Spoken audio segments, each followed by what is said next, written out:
Bonjour à tous, j'espère que vous allez bien les amis. Bienvenue dans ce webinaire dans lequel je vais vous parler des bulles. C'est un signal technique que j'apprécie particulièrement. Évidemment, comme tous les setups, parfois ça fonctionne moins bien. Il n'y a pas de recette miracle, mais c'est un signal assez efficace et surtout qui est assez facile à visualiser sur ces graphiques. Donc voilà, je voulais vous parler des bulles parce que je partage moi-même souvent sur mes réseaux, ou sur Telegram, sur YouTube, etc. Des trades que j'ai pu faire en vous parlant des bulles. Et je voulais que ce soit très très clair pour vous. Et puis ça va vous donner une corde de plus à votre arc, encore une fois, sur un signal qui est quand même assez sympa et qui, encore une fois, c'est des mathématiques, ne marchera pas tout le temps, mais quand ça passe, ça peut donner des beaux ratios. Voilà, le trading, vous connaissez, hein, il y a des bonnes phases, il y a des moins bonnes phases. Moi-même, je suis en ce moment dans une période un peu ce qu'on appelle de drawdown, même si j'ai eu la chance d'y mettre fin hier d'ailleurs. Au-delà de ça, voilà, il faut se concentrer sur les mathématiques, se concentrer sur sa discipline. C'est pas toujours évident de pouvoir justement être, comme on le dit, systématique, d'appliquer un peu comme un robot sa méthode, telle qu'elle soit, hein, que ce soit les bulles, les divergences, les supports et les résistances, des signaux type ICT, SMC, pile ou face même, j'ai envie de vous dire. Au-delà de ça, l'important, c'est de ne pas laisser ses émotions cliquer, ou parfois, on va avoir peur de prendre un trade parce que c'est notre méthode, mais on a peur de perdre, donc on ne va pas le prendre. Parfois, on va prendre un trade parce qu'on est un peu agacé, il n'y a pas de signal et on a juste envie de rattraper une moins bonne journée ou un moins bon trade.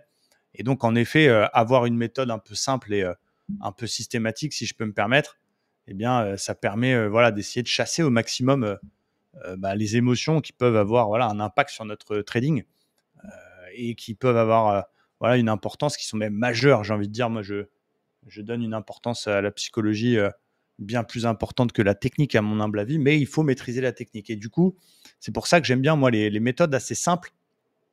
Simple ne veut pas dire pas efficace, mais des choses qui sont assez facilement identifiables, comme on dit.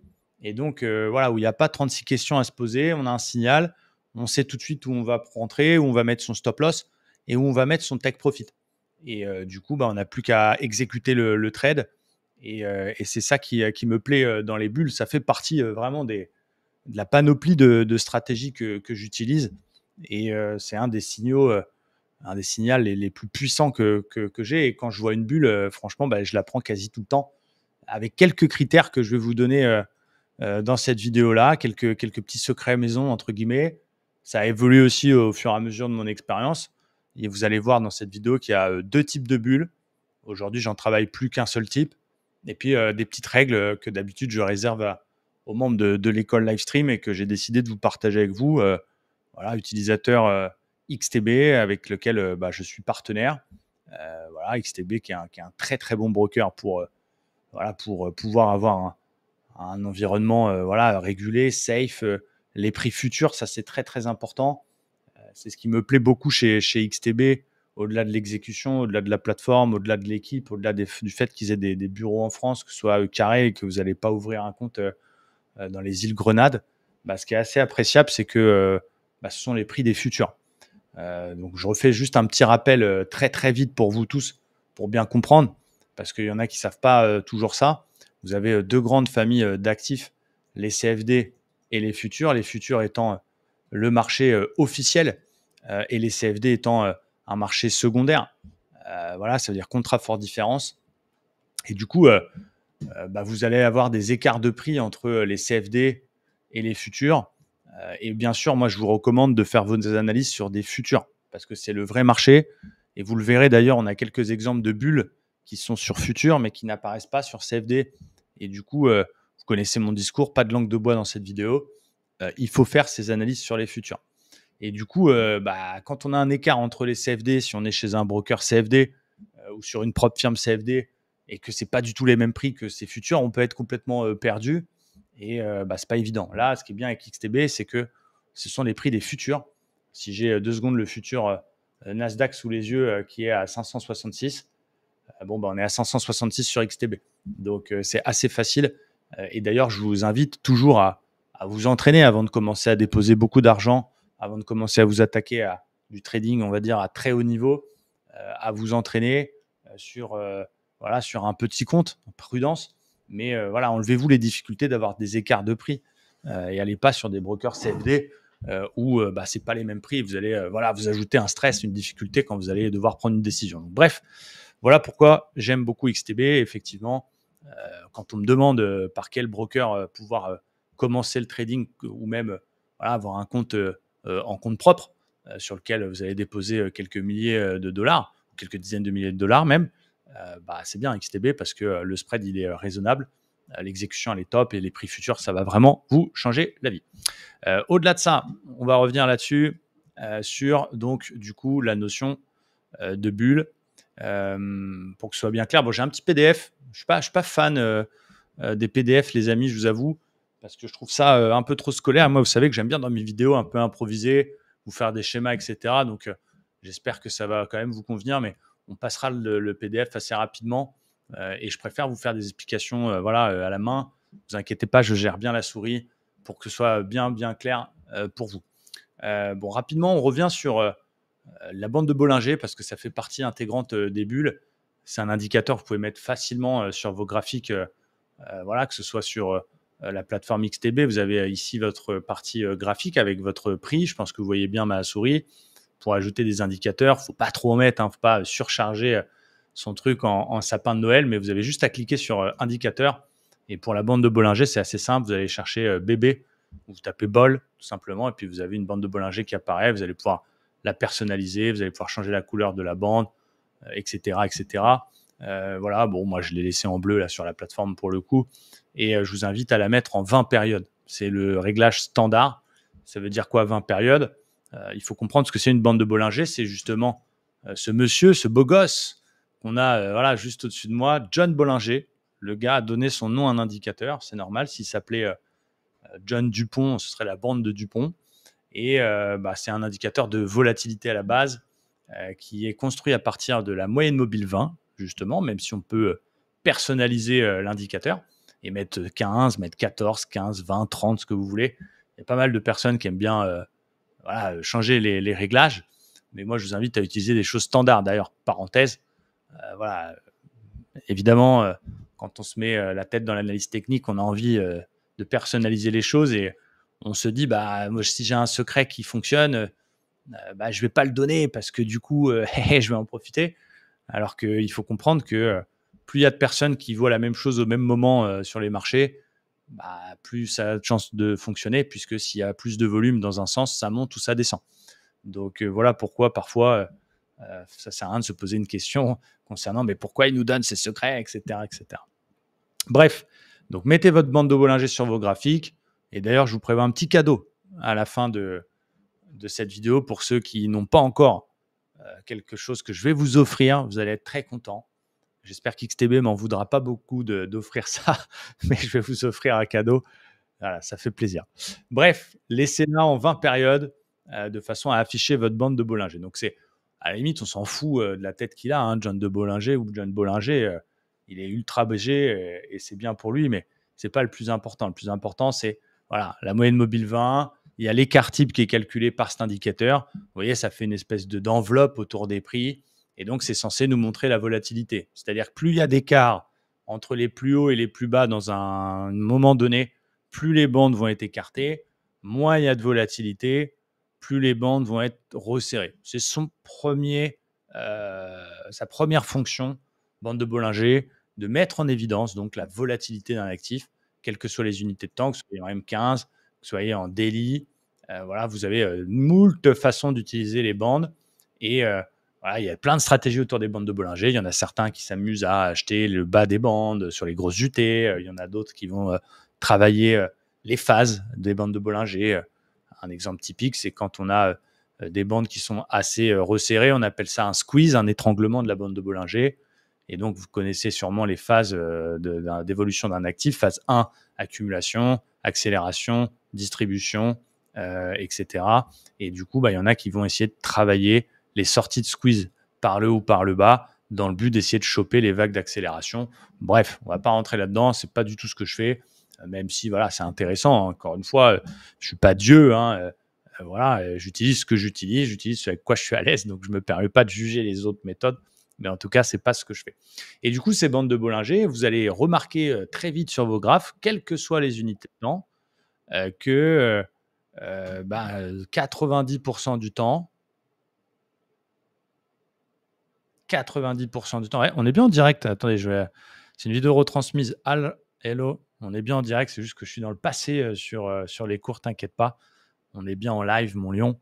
Il n'y a pas de souci pour ça. C'est pas une triche enregistrée. Nous sommes le 4 juin à 13h10, très exactement. Bref, revenons à nos moutons. C'est pas le plus important. Vous remarquerez que pratiquement la majorité du temps, quelles que soient les unités de temps, et bien sûr, plus on est sur une petite unité de temps, moins ce sera le cas, mais on va rester sur les unités de temps un petit peu standard. Quand vous mettez une bande de Bollinger sur le Nasdaq, par exemple, ou sur le Dow Jones, ce sont les actifs que moi je trade principalement, vous remarquerez que dans la grande majorité du temps, eh bien, on a, on va dire 95% du temps, les cours qui évoluent à l'intérieur des bandes de Bollinger. Donc, pour qui, pourquoi, ça entoure la volatilité, c'est construit à partir d'une moyenne mobile 20, donc il reste une moyenne mobile 20 d'une courte période. Donc, c'est logique, finalement, à moins d'avoir d'extrêmes mouvements, dans la majorité du temps, eh bien, on reste à l'intérieur des bandes de Bollinger. Donc, du coup, ce qui est intéressant, c'est les moments où on est hors des bandes de Bollinger. Vu que c'est une anomalie de marché, globalement, excusez-moi, je vais essayer de faire une bande de Bollinger un peu à la main, là. Et vu que 95% on est à l'intérieur, forcément, si à un moment donné, on est à l'extérieur, c'est pas logique, puisque 95% du temps, on est dedans. Et donc, c'est ça qui m'a plu dans les bandes de Bollinger, c'est de se dire, tiens, est-ce que ce truc, ça ne nous montre pas une petite anomalie de marché? Et si oui, est-ce qu'il n'y a pas moyen de l'exploiter? Du coup, on a appelé ça des bulles. Pour qui, pourquoi, voilà, c'est comme ça, une bubble, ça se dit en anglais. Alors, c'est pas moi qui ai inventé les bulles, hein. J'ai rien inventé du tout. Je me suis contenté de découvrir dans ma jeunesse différentes stratégies, d'essayer de les utiliser, de les peaufiner, d'en ajouter, de modifier des règles. Pour le coup, et c'est bien qu'on ait cette conférence en ce moment, moi j'ai une approche plutôt statistique du trading. Bien sûr, j'ai des émotions comme vous, et tradant en live tous les jours, dans le cadre de l'école que j'anime, j'ai des émotions qui sont normales. Mais globalement, mes décisions sont prises sur des critères de mathématiques. On a d'ailleurs rendez-vous la semaine prochaine ensemble pour le chapitre 2 dans lequel je vous parlerai plus en détail du money management. Mais pour revenir à nos moutons, moi, ce qui m'intéresse en trading, évidemment, c'est bien de gagner tous ces trades, ce serait magique. Si à chaque fois que j'ai une belle bulle ou une belle divergence ou un beau signal, ça passe, ce serait superbe. Malheureusement, on le sait, ce n'est pas le cas. L'idée, c'est de se dire, OK, sur 200 trades, il faut qu'à la fin, je sois gagnant. Bon, comme je sais que je ne vais pas en gagner 100%, mais que je vais peut-être en gagner, et mes stats, c'est à peu près 30-35% de TP, 30-35% de break-even, et le reste de stop loss, donc entre 40 et 30% de stop loss. Ça, c'est mes stats. Alors, vous allez dire, c'est pas beaucoup. Et effectivement, moi non plus, il y a 5, 6, 7, 8 ans, si j'avais vu ces stats-là en débutant, je me serais dit, il est nul ce gars s'il gagne que 35% du temps. Mais en fait, c'est la réalité des choses. Et il n'y a peut-être pas de méthode qui vous fera gagner. Alors, il y a des méthodes qui feront gagner peut-être 90% du temps, mais voilà, on connaît. Au-delà de ça, l'idée, c'était de se dire, OK, avec ces stats-là, donc on gagne, on ne perd pas 60% du temps, on perd 40% du temps. Comment faire pour gagner du pognon? C'est juste des maths, en fait. Et du coup, la solution, c'est pas de deviner si ça va monter ou descendre, parce que ça, on sait bien que ça ne marche pas, d'avoir un feeling. Exemple, un marché qui explose, ça a beaucoup monté, je vais le vendre. Ou ça accélère à la baisse, je vais essayer de rentrer, d'en profiter, etc. Les émotions qui vont faire prendre des clics. Je me suis dit, OK, il me faut des setups. Voilà, donc les bulles en font partie. Sur lequel c'est facilement identifiable. J'hésite pas quand il y en a une. Je sais ce que je dois faire, où est-ce que je dois rentrer, où est-ce que je dois TP. Et je vais mettre un critère de risk-reward minimum, donc 2, pour les prendre. Avec la compétence de tenir toujours jusqu'au take profit minimum, qui est la compétence la plus importante en trading. Encore une fois, toujours pareil, on parle un peu de psychologie dans cette vidéo. Voilà, il y a plein de personnes qui ont de très bons niveaux techniques, mais qui ne savent pas tenir les trades et qui ont tendance à relâcher un peu les trades quand ça descend un peu ou ça remonte un peu en fonction du sens, qui ont du mal à accepter les stops. C'est bien de se focus sur la technique, mais ce qui fera que vous serez rentable à la fin de l'année, eh bien, c'est plutôt votre capacité à gérer vos émotions, encore une fois. Un exemple pour moi l'année dernière, même encore cette année, mais l'année dernière, très très parlant, c'est pas ma meilleure année en termes de performance en pourcentage pur. Par contre, j'en parle souvent parce que c'est un cas d'école. Pendant 5-6 mois, j'avais du mal. Je perdais un peu, je gagnais un peu. On va dire que j'étais autour du flat, un peu de rouge, un peu de vert, entre -2 et +2. Et donc, c'était agaçant parce qu'on avait la sensation que le marché ne nous récompensait pas, entre guillemets, de notre dextérité.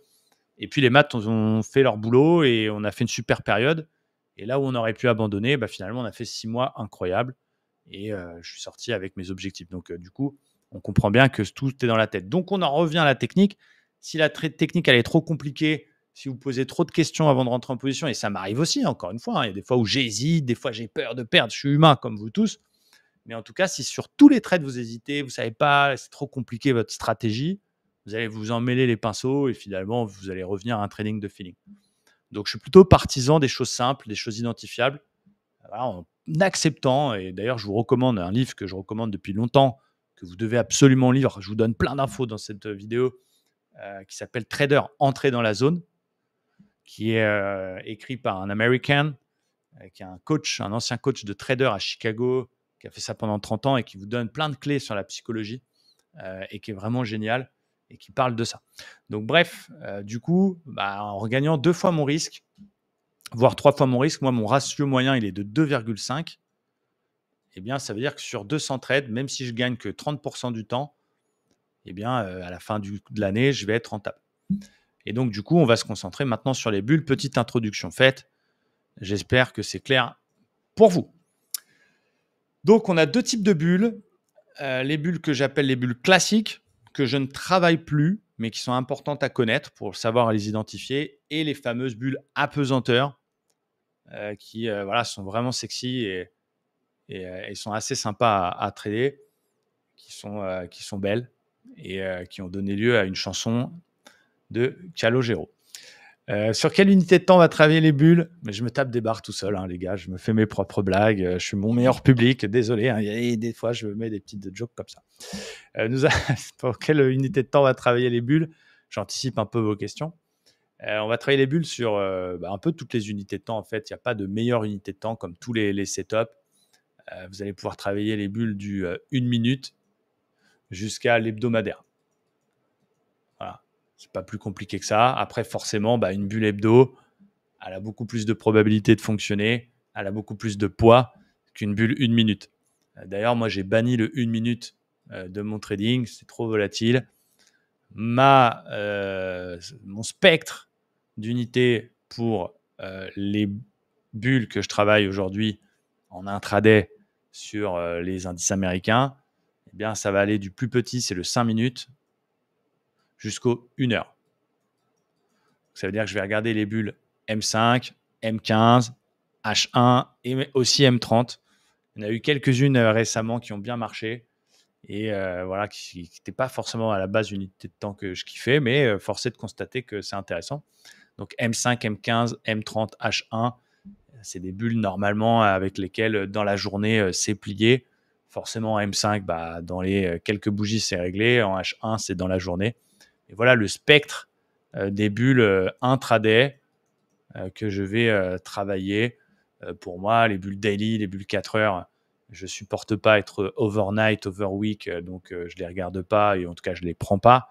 Les bulles hebdo, c'est pareil, il faut rester 18 mois en position, c'est très long.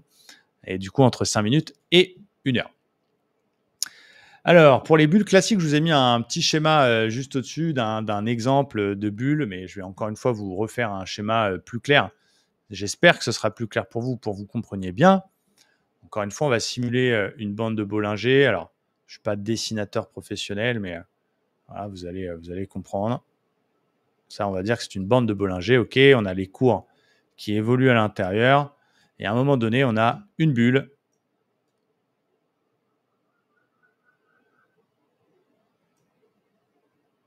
Donc, on a une bougie qui ouvre et qui ferme à l'extérieur des bandes de Bollinger. Donc ça, c'est un premier truc qui va nous intéresser. On va se dire, tiens, il y a une petite anomalie de marché, il y a une petite bougie qui s'est perdue en dehors des bandes de Bollinger. Mais pourquoi j'appelle ça des bulles classiques et quelle est la différence avec les autres qu'on verra après? Eh bien, c'est que cette bulle, elle va toucher la bande de Bollinger. Comme je vous l'ai mis sur l'exemple ici, vous voyez, on va toucher la bande de Bollinger.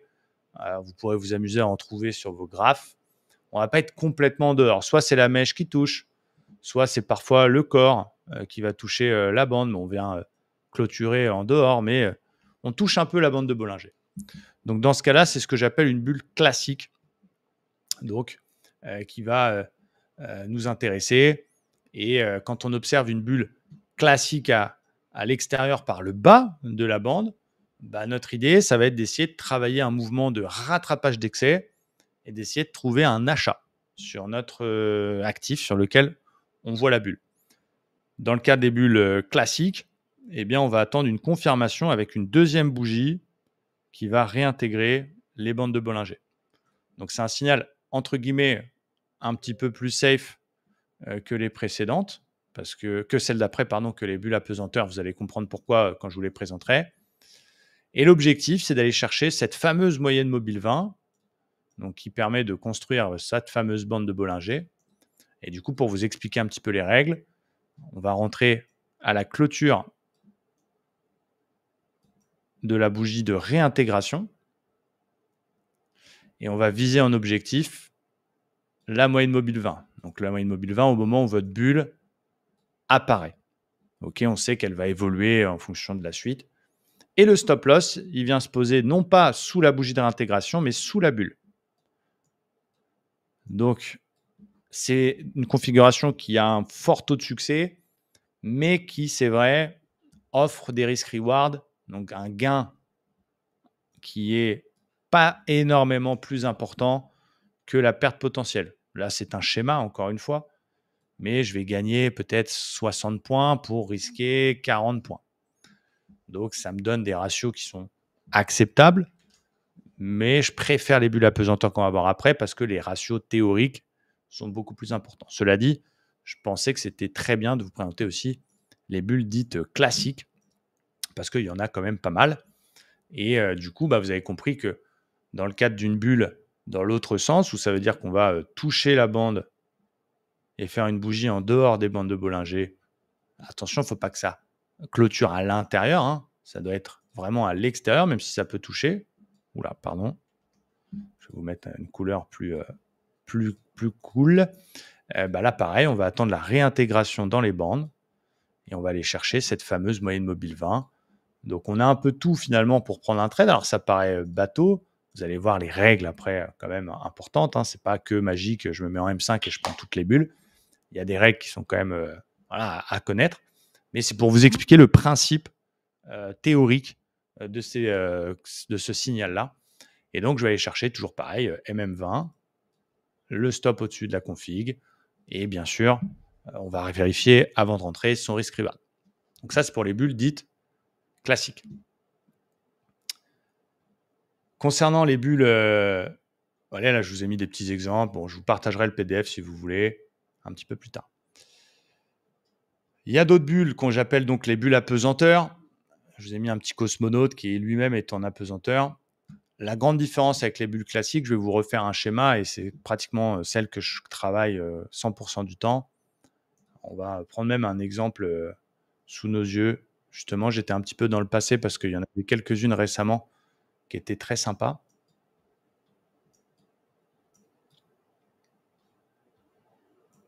Je ne sais pas si vous voyez ici sur la gauche de mon écran. Là, j'ai une très belle bulle apesanteur. Ici, sur le Nasdaq, pardon. Alors, je vais essayer de vous isoler cette bulle pour que vous voyez bien le truc. Voilà. Est-ce que je peux zoomer avec ça? c'est pas très important. C'est donc une bougie. Toujours pareil, on va se dessiner une petite bande de Bollinger. Tac, tac, accélération, un petit peu de volatilité. On a le cours qui squeeze, ça accélère. Souvent, c'est autour d'une news ou quelque chose comme ça. Et on a une bougie qui ouvre et ferme en dehors des bandes de Bollinger et qui ne touche à rien du tout, ni avec les mèches, ni avec les corps. Et ce qui est d'ailleurs le cas de cette bougie M15, même si je vous avoue qu'elle était hors de mes règles, parce que moi, j'ai des règles de trading qui sont de ne pas ouvrir de position autour des news ou hors de la session US. Je sais que de nombreuses personnes dans ma communauté ou même qui nous suivent ont pris cette bulle et forcé de constater qu'elle a bien marché. Et du coup, c'est une bulle apesanteur donc qui est complètement en dehors complet de la bande de Bollinger. Rien ne touche, ni le corps, ni la mèche. Et là, c'est intéressant parce que je n'ai pas besoin d'attendre une deuxième bougie de confirmation. Ce n'est pas nécessaire. Je peux rentrer à la clôture de la bulle en question. Et donc, naturellement, eh bien, je vais avoir un meilleur ratio risk-reward. On va dire que la MM20, elle est ici, OK. Eh bien, j'ai très souvent des beaux RR. Donc, je rentre à la clôture de la bulle. Je mets mon stop légèrement au-dessus de la mèche de la bougie bulle et je vais chercher la fameuse MM20. Donc, quand vous mettez une bande de Bollinger, vous avez automatiquement une MM20 qui se met sur vos graphiques. Là, pour le coup, je suis vraiment déçu d'avoir respecté mes règles parce que la bulle M15 sur le Nasdaq, c'était jeudi ou vendredi dernier, pardon, après un chiffre d'ailleurs, inflation. Eh bien, c'était un signal que j'ai vu et que j'ai hésité à prendre, mais je suis resté discipliné. Mais au-delà de ça, on peut constater quand même que derrière, on a largement fait le take profit. Ça donnait un ratio de 3 ou de 4, si mes souvenirs sont bons. Et bon, voilà, évidemment, les magiciens les plus forts ont pris toute la baisse, mais c'était vraiment le point haut.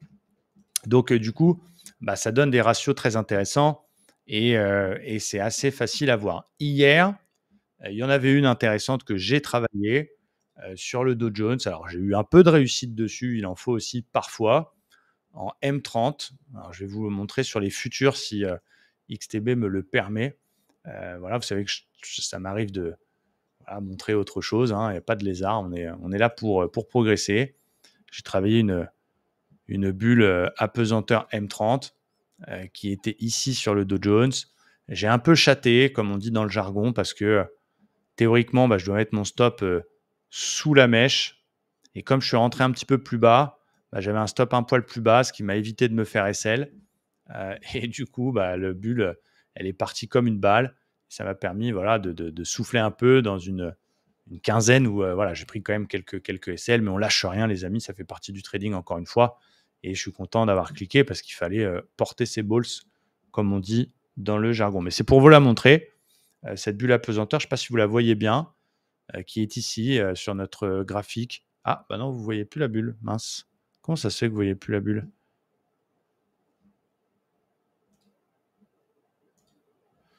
C'est pas grave, on va aller la voir sur XTB. On va aller la voir sur XTB en M30. Je pensais que je vous partageais TradingView, mais non. Elle était là, cette bulle apesanteur. Alors, sur les futurs, voilà pourquoi je voulais vous montrer sur les futurs, parce que sur les futurs, elle est verte. OK. Alors que sur XTB, là, elle est un petit peu rouge. Donc, c'est pour ça que je vous invite à contrôler sur les futurs à côté, même si vous tradez sur XTB, même si c'est sur les futurs en termes de prix. C'est bien d'avoir les vrais futurs. Avec TradingView, ça vous coûte rien du tout. L'abonnement pour les futurs, ça doit être 5-6 dollars par mois. 7 dollars peut-être même. Mais voilà, c'est pas cher. C'est pas très, très élevé. Sur les futurs, elle était bien verte. Et elle m'a permis de faire un trade qui passe pour le coup. Et de pouvoir encaisser un risk-reward intéressant. Donc, c'est assez simple à comprendre, les bulles. Évidemment, il y a quelques règles que je vais vous donner. Juste avant, je réponds un petit peu aux questions. On voit Jordan qui nous dit: est-ce que cette technique est vaut pour tous les actifs, notamment sur le Forex? C'est valable sur tous les actifs, Jordan. Forex, crypto, indices, matières premières. Même si je t'avoue que sur le Forex, étant donné que c'est quand même un marché qui est assez volatile, je t'invite à éviter les petites unités de temps, à éviter les unités de temps type M5, peut-être te concentrer sur les choses en H1, à M15 peut-être même. Mais finalement, c'est la puissance des mathématiques qui fera que c'est rentable ou pas. Donc pourquoi pas, mais évitons les petites UT où tu as quand même un peu plus de volatilité et du coup, voilà, peut-être au moins minimum M15, cher Jordan. Du coup, les règles, donc moi je prends pratiquement maintenant que les bulles dites apesanteurs. Et donc les règles très importantes que je me suis fixées et qui me permettent de filtrer. C'est ça qui vous intéresse dans cette vidéo. C'est les filtres que je me suis mis, entre guillemets, pour prendre ou pas une bulle. D'abord, premier filtre, la couleur de la bougie bulle. Je me suis mis à filtrer ça parce que statistiquement, j'ai remarqué qu'il y avait plus de probabilité de succès quand les bulles vont dans le sens du retournement que l'on cherche. Je m'explique. Imaginez une bande de Bollinger avec une bulle que l'on voit ici, qui est rouge. Étant donné que c'est une bulle apesanteur qui est au-dessus des prix, en haut, du coup, il paraît logique, vous avez bien compris que je vais chercher à shorter pour aller chercher la fameuse MM20. Eh bien, naturellement, j'ai plus de poids, non seulement si la bougie bulle a une belle gueule, comme un marteau inversé, toile filante, ce genre de choses, mais forcément, si elle est rouge, j'ai un peu plus de probabilité que si je vais prendre une bulle qui est une grosse bulle verte comme ça. Alors, vous verrez toujours à des contre-arguments, c'est-à-dire une bougie verte vendeuse que vous n'avez pas pris parce qu'il y a les règles et qui est passée. Et à l'inverse, etc. Une bougie rouge qui n'est pas passée. Bien sûr, il ne faut pas faire de statistiques sur 2 trades. C'est sur des centaines de bulles observées, des milliers de bulles observées, que j'en ai conclu cette règle. Et ça va vous permettre surtout de filtrer. Ça va vous permettre d'éviter de vous prendre 400 trades dans la journée et de vous concentrer sur un petit échantillon de trades très qualitatifs. Dans l'autre sens, bien sûr, si j'ai une bulle apesanteur qui me donne un point d'entrée à l'achat, eh bien, je vais évidemment privilégier les bulles vertes. Si on revient sur l'exemple de la bulle d'hier, sur les futurs, elle est verte. La bulle M15 qu'on a vue sur le Nasdaq il y a quelques jours, ici, c'est un peu, ça bouge un peu les graphiques d'XTB, mais vous la voyez, elle est au centre de notre écran. La bulle apesanteur est rouge. Donc, c'est déjà beaucoup mieux. Donc, la couleur des bulles, très, très, très important. Deuxième filtre, et bien sûr, vous aurez cette vidéo en replay de façon à garder ces filtres. Il faut que la bulle soit le plus haut ou le plus bas du mouvement. Ça veut dire que quand j'ai une bulle apesanteur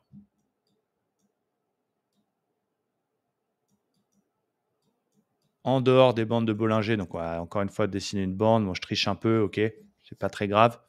J'ai une bulle apesanteur qui m'intéresse parce qu'elle est verte, parce qu'elle a une forme de marteau, parce que truc-muche, il faut que le mouvement sur lequel apparaît la bulle, donc toute la baisse précédente, la bulle soit bien, donc le plus bas de la bougie, soit bien le plus bas du mouvement. C'est-à-dire que si la bougie précédente, il y a une mèche comme ça, je ne vais pas y aller.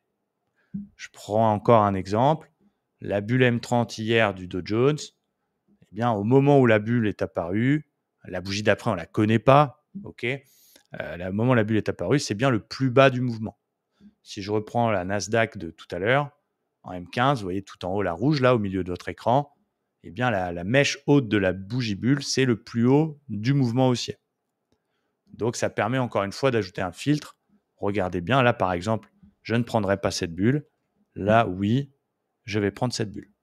Ok, donc il faut que ce soit le plus haut ou le plus bas si on veut acheter. du mouvement à la fin duquel apparaît cette bulle. Donc ça, c'est plutôt une règle assez simple à comprendre. Troisième filtrage qui est encore plus important que les autres, c'est la règle de risk-reward.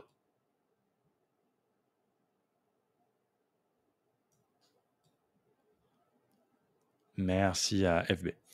La règle de risk-reward. On croit à côté du zoom et décocher. Aller automatiquement au plus récent. Merci beaucoup. Ce qui me permet de bien zoomer sur la bulle apesanteur que l'on avait donc ici sur le Nasdaq. Et donc, on voit bien que c'est bien le plus haut du mouvement. La mèche de la bougie précédente est plus bas que la mèche haute de la bougie bulle. Le risk-reward, comme je vous l'ai dit, c'est la clé d'un trading rentable, ce qui ne fera pas gagner tous les trades. Moi, j'ai des phases où je gagne 5, 6, 7 trades de suite. J'ai des phases où je perds 4, 5, 6, 7, 8 trades de suite aussi. Ça m'arrive. Là, en ce moment, je suis très honnête avec vous. Sur les 3, 4 derniers mois, c'est un peu moins évident. On fait des séries. Alors, des fois, des séries bonnes, des fois, des séries moins bonnes. Là, j'ai enchaîné quelques stops. Et forcément, c'est pas cool. Mais grâce au risk-reward, je sais que 1, 2 beaux TP permettent d'équilibrer la chose. Et donc, les mathématiques ne peuvent pas mentir. Voilà, c'est ce qui fait qu'à la fin de l'année, théoriquement, tu gagneras de l'argent. Et donc, le risk-reward, c'est quoi? C'est la différence entre un gain potentiel et une perte potentielle sur un trade. Ça veut dire que sur chaque trade, je sais calculer mon risk-reward et je sais, est-ce que j'ai un risk-reward de 1, de 2, de 3, de 4 ou de 5. En day trading, en général, on va être autour de entre 2 et 4 sur des setups lambda. À partir du moment où on a un ratio de plus de 4, c'est possible, mais voilà, il faut se poser la question, est-ce que j'ai mis un stop pas trop court? Est-ce que c'est crédible? Etc., etc. Mais ça peut nous arriver. Hier, la bulle apesanteur du Dow Jones en M30 donnait un risk-reward théorique de 6. Ça veut dire que c'est assez exceptionnel. Quand on gagne 6 fois son risque, et il y a quelques personnes de ma communauté qui ont tenu, et bravo à eux, jusqu'au TP, eh bien, ils ont gagné 6 fois leur risque. Donc, c'est des maths. C'est un peu comme le tiercé, les cotes. Quand vous gagnez 2 fois votre risque, eh bien, mathématiquement, il faut gagner 1 fois sur 3 pour que ça ne vous fasse ni perdre ni gagner. Donc, à partir du moment où on gagne 34% du temps, c'est rentable. Si on a un risk-reward de 3, il faut gagner au moins 1 fois sur 4. Et donc, à partir du moment où on gagne plus de 25% du temps, donc 26% du temps, on est rentable. Un risk-reward de 4, 1 fois sur 5, donc commencez à comprendre la logique. Donc, ça fait plus de 20% du temps.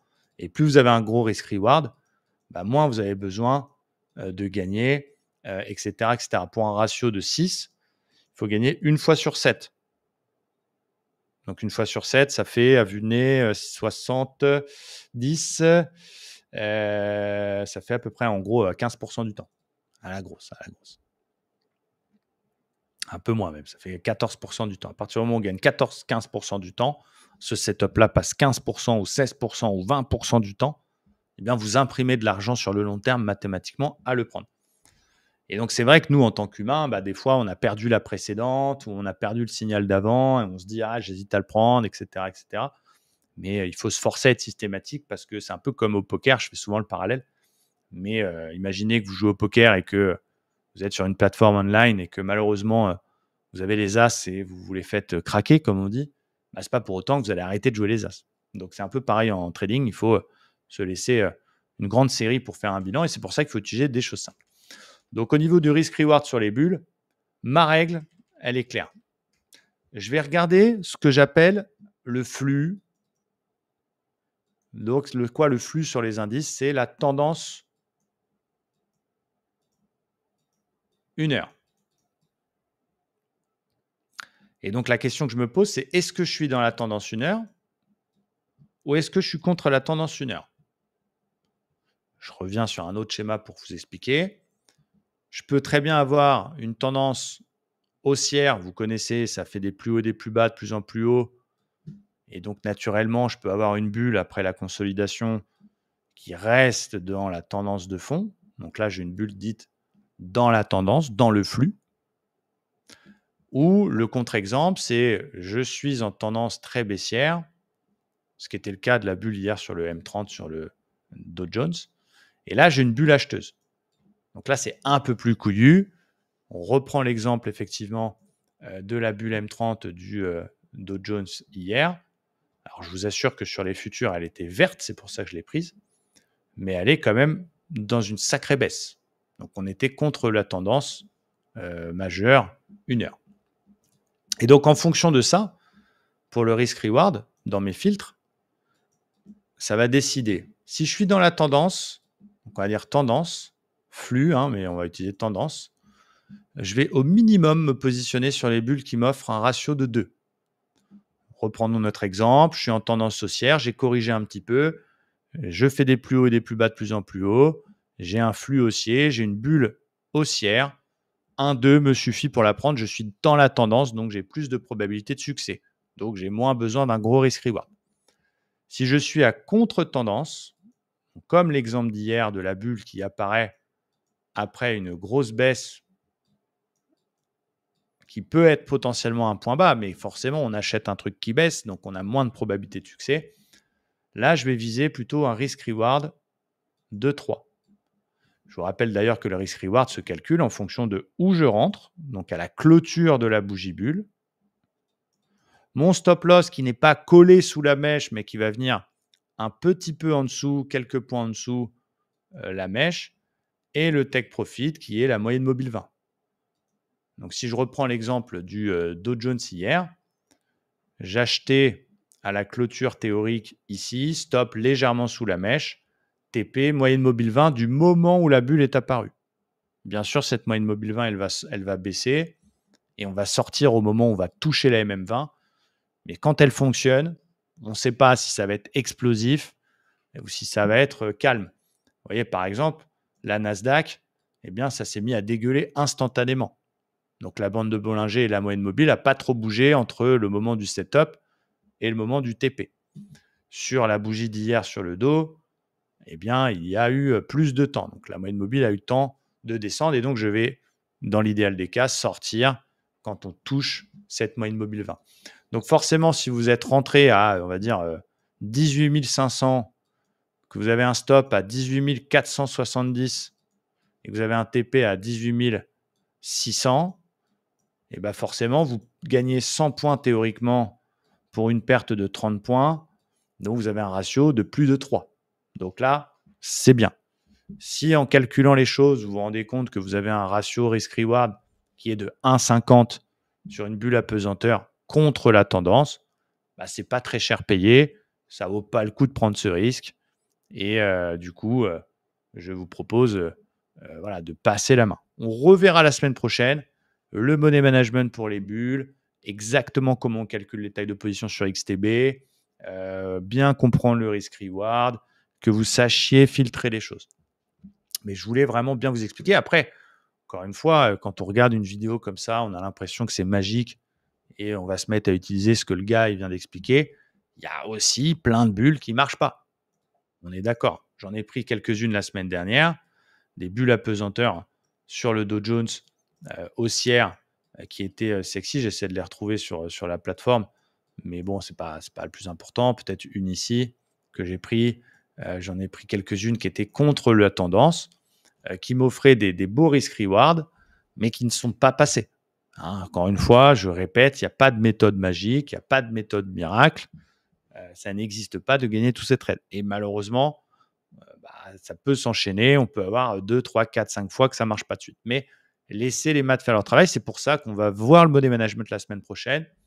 Parce que si vous avez mis 2000 € sur XTB et que vous prenez un risque de 500 € par trade, forcément, si vous en perdez 2, vous allez être en stress total. Vous avez perdu la moitié de votre capital. C'est ce qu'on a tous fait. La première fois que j'ai ouvert un compte de trading il y a plus de 10 ans, j'ai mis 1000 € de souvenirs. J'ai pris 500 € de perte acceptée sur un trade euro-dollar qui d'ailleurs n'avait aucun sens. Je me suis connecté à la plateforme, j'ai déposé mon capital, il a été crédité. Je me suis dit, qu'est-ce que je fais? J'achète ou je vends? Je crois qu'on ne peut pas faire pire. J'ai acheté, ça a baissé, j'ai perdu 500. Je suis instantanément re-rentré dans l'autre sens. c'est remonté, j'ai reperdu 500. Merci, au revoir. Bon, voilà, c'est normal, on est tous passés par là, les amis. Il n'y a pas de problème, il faut l'accepter. Ça fait partie du chemin pour comprendre que c'est pas comme ça que ça marche. Aujourd'hui, même si c'est pas toujours facile, j'ai une approche très statistique. Il y a une bulle, c'est en plus sur un niveau parce que parfois, vous pouvez avoir des bulles qui vous donnent des arguments en plus. Je m'explique. On a un marché Nasdaq qui arrive dans une zone de résistance. Voilà, tac. J'ai une belle zone de résistance que j'avais identifiée, qui a été tapée plusieurs fois auparavant. Dans cette zone de résistance, j'ai une belle bulle à pesanteur rouge. Bon, ça va me donner le petit biscuit en plus. Pour la prendre, je veille à ne pas mettre mon stop trop court. Je vais chercher mes M20. J'ai un ratio de 3. Let's go.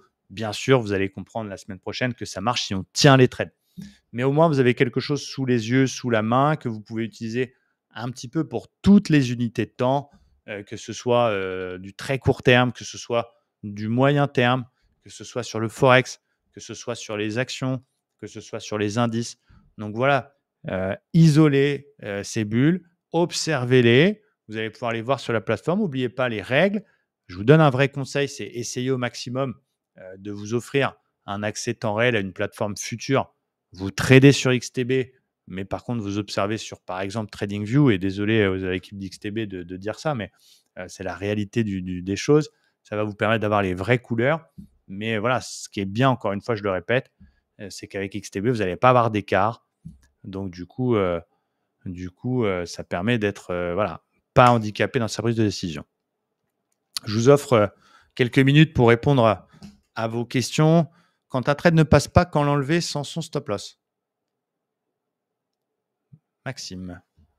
Alors, je pense que tu poses la question de comment sortir d'un trade qui ne passe pas. Donc, je te conseille de toujours avoir un stop loss, puisque son rôle de stop loss, c'est de nous casser les pieds, de nous faire mal à l'ego, mais c'est aussi de protéger notre capital. On verra la semaine prochaine, Maxime, le money management, comment tu peux calculer sur XTB notamment combien tu vas travailler de contrat en fonction de tel ou tel cas. Ça va être assez mathématique, mais c'est important. Et du coup, le stop loss pour les bulles à pesanteur, on va prendre l'exemple d'une bulle baissière. OK, on a une hausse. En dehors des bandes de Bollinger, on a une bulle rouge qui est baissière. Voilà. Eh bien, tu vas proster ta bulle. Tu vas rentrer à la clôture de la bulle.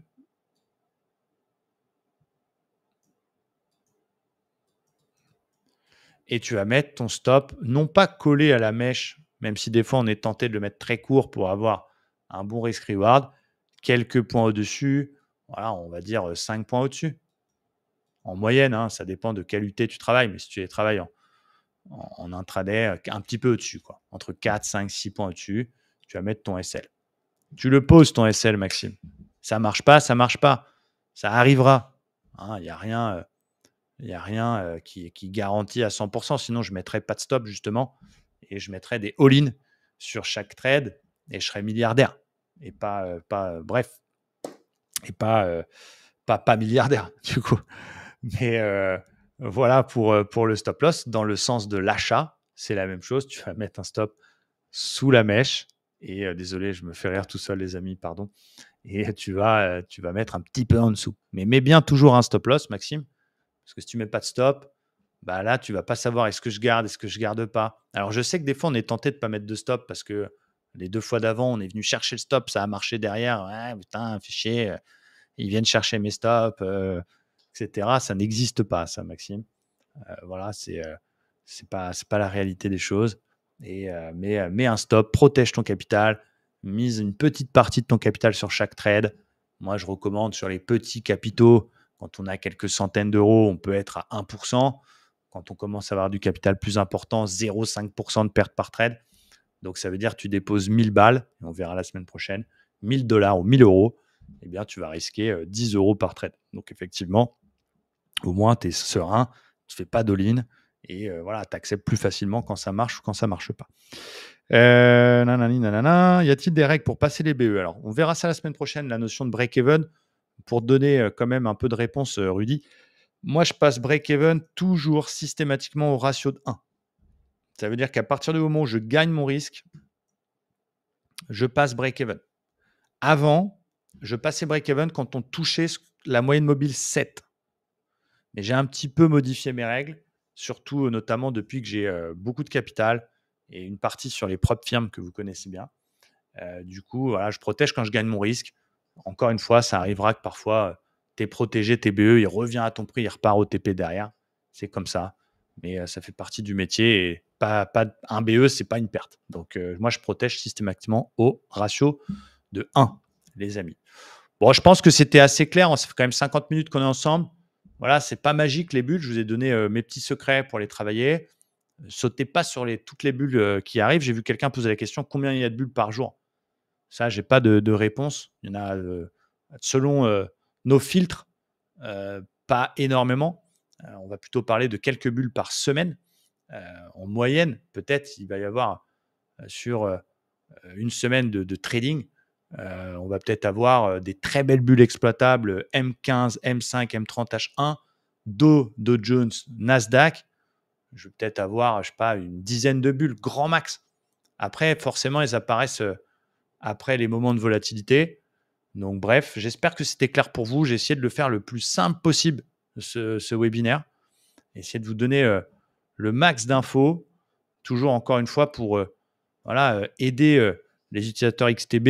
D'ailleurs, je remercie XTB parce que voilà, ils me permettent d'avoir aussi cette visibilité et de pouvoir vous donner du contenu différent de ce que vous pouvez trouver.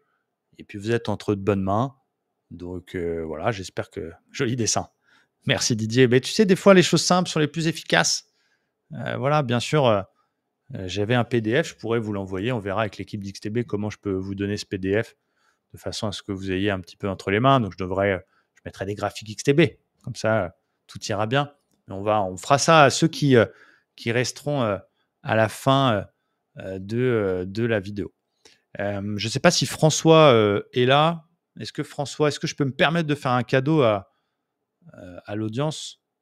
Est-ce que je peux me permettre de faire un cadeau à nos amis dans le webinaire qui est un petit quelque chose que j'ai envie de leur offrir, qui est un petit détecteur de bulles qui permet de mettre ça sur ces graphiques et d'avoir les bulles automatiquement tracées sur son graphique sur la plateforme que j'utilise pour faire mes analyses. Est-ce que je peux me permettre de faire ce petit cadeau? Est-ce que j'ai le droit de faire ce cadeau?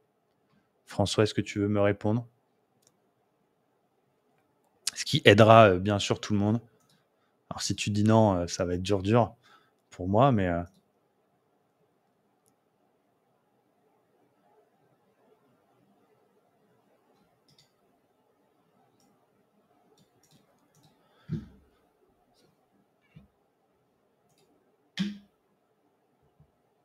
allez, en tout cas, je vous l'offre. C'est un indicateur qui a été développé par un membre de notre communauté qui va vous permettre d'avoir tout un tas de choses. J'ai déjà fait une vidéo sur YouTube à ce sujet-là. Il fait plein de choses, cet indicateur. Il s'appelle LST Tools et je vous le remets en lien. Voilà, parce que je sais que tout le monde ne l'a pas et je me permets de le mettre en lien. Voilà, je vais me faire peut-être engueuler par l'équipe d'XTB, mais ça va vous aider à y trader plus clair aussi, de vous aider dans votre recherche de bulles et ça fait plaisir. Donc voilà, je vous mets ça, LST Tools. Voilà, de toute façon, il y en a beaucoup qui l'ont déjà. Ça fait un peu le tour dans la sphère trading et je vous le remets dans le chat. LST Tools qui vous permet de télécharger LST Tools et donc vous verrez, il y a plein de choses sur LST Tools. On peut voir l'OPR tout seul, on peut voir les bulles, on peut voir les divergences, on peut voir la tendance, on peut voir le flux, on peut voir les bulles apesanteur des bulles classiques. En vrai, c'est un truc que je pourrais vendre. J'aurais très bien pu faire un deal avec le gars qu'on remercie encore, hein, est vraiment super. C'est Nico qui nous l'a développé. On pourrait dire, voilà, on va le vendre. C'est cadeau. Voilà, on est là aussi pour ça. Essayer de faire monter en puissance, ça, c'est cadeau. Donc, vous l'installez. Bien sûr qu'il faut le temps réel sur les prix. Si vous n'avez pas le temps réel, vous n'allez pas avoir ce qu'il faut puisque vous ne serez pas en temps réel. Les bulles apesanteur apparaissent en jaune par défaut, donc vous ne pourrez pas les louper et vous pourrez les prendre sur XTB. Voilà, et c'est encore une fois un conseil que je vous donne. Une plateforme d'analyse, même si Xstation est très très bien pour débuter, mais vous avez le droit d'avoir votre petit SLST Tools à côté et de prendre vos trades sur XTB. Ça sera le même prix et ce sera quand même cool. Et ça fait plaisir, voilà. J'assume ce cadeau, en tout cas. Et merci à tous d'avoir participé à cette vidéo. J'espère que vous avez quand même passé un bon moment. J'espère que mes explications étaient plutôt claires. Effectivement, ça a plutôt à destination voilà, des personnes qui ne connaissaient pas les bulles. Si on connaît déjà, eh ben, voilà, vous n'avez peut-être pas appris grand-chose. Mais si vous êtes plus débutant, eh bien, vous avez maintenant voilà, une nouvelle stratégie à observer, à utiliser, des notions de risk-reward, des notions de validation, des notions de clarté. Et puis, merci à tous. Très bonne fin de journée. Et je vous dis à la semaine prochaine pour aller plus loin dans les mathématiques, aller dans le money management et là, vous apprendre comment vous allez pouvoir calculer votre taille de position sur XStation, comment vous allez pouvoir savoir combien vous mettez de contrats. Tout ça, ça se calcule à l'avance. On ne fait pas du hasard. On prendra des bulles en exemple. On va bosser dur les maths. Et la semaine prochaine, vous allez ressortir de là. Vous allez être un king en termes de gestion de risque. Donc, j'ai hâte de vous retrouver. Et je vous dis à très bientôt, les amis. Merci. Ciao. Bye bye.